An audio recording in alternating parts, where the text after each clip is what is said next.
Will, what's the top challenge you've experienced in making the business case for change associated with the technology solution or a tool? Yeah, so I think I probably already talked a little bit about this, but just to go back to that is that, I think a lot of times we see program owners that they want to see other people do it first. And they're kind of like, let them go do that first, and then we'll come back to it. So I think that's worked in the past, but technology is evolving at such a rapid pace, and especially within our industry, that you might be missing out on significant enhancements to your program if you don't take the steps now, right? If you don't try to lead in this space, and you don't try to lead with the technology that's available to us. And so I think for me, kind of the top challenge on that is trying to think about what I can utilize now that's going to future-proof and build the right size solution for my program, again, 3 to 5 years from now, right? I mean, we're going to go in waves. We're going to go in cycles of what talent, or who's going to own kind of the talent war, if you will, right? When we talk about, is it the talent or is it the programs? But there should be some construction that you're doing within that to ensure that you're harnessing the ability. So typically I find that one of the top challenges that I've faced has been just that, right? Can we lead in this space? Can we really truly harness what's available to us? Or do we need to find somebody else to prove that point for us?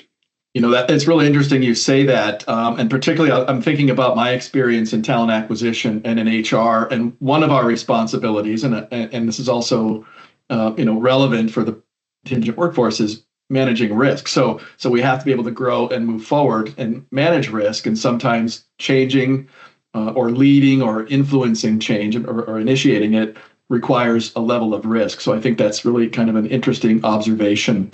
Jake, what are your thoughts on the biggest challenge you've had to face? Well, I was relieved when you said biggest or top challenge, because if it was just challenges, we could be here probably all day. But the easy answer, on this is folks being change adverse, trying to break the adage of we've always done it this way. But I think with the nature of our roles and what we do, from a program perspective, can almost take it, one step above that.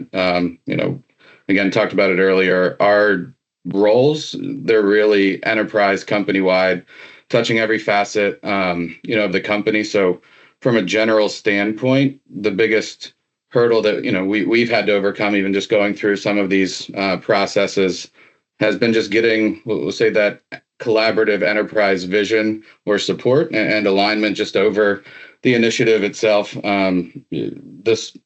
Any technology solution, no matter what's kind of specific instance you're looking at, there's so many different solutions out there that if you find one that's going to make all of your stakeholders happy, it would be almost impossible, and that company would be worth billions, trillions, today. So there's a lot that goes into it, of making sure you are being that strategic business partner, understanding, the enterprise-wide goals, but, getting pushed back because this specific tool is great for analytics, but isn't part of our, tech stack. We want to really innovate. And as Will mentioned, and I loved it, being that first mover, people want to be a first mover, but they're extremely risk adverse and push back on that. I think changing, the way that we operate today with a new solution, and kind of getting that collaborative buy-in has been that biggest hurdle, because things will have to change no matter what, new solution you go with. If you automate too much,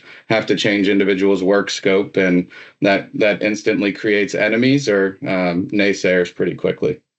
Absolutely. And I like your point about being first mover in particular, and then really staying aligned with the business outcomes that you're after.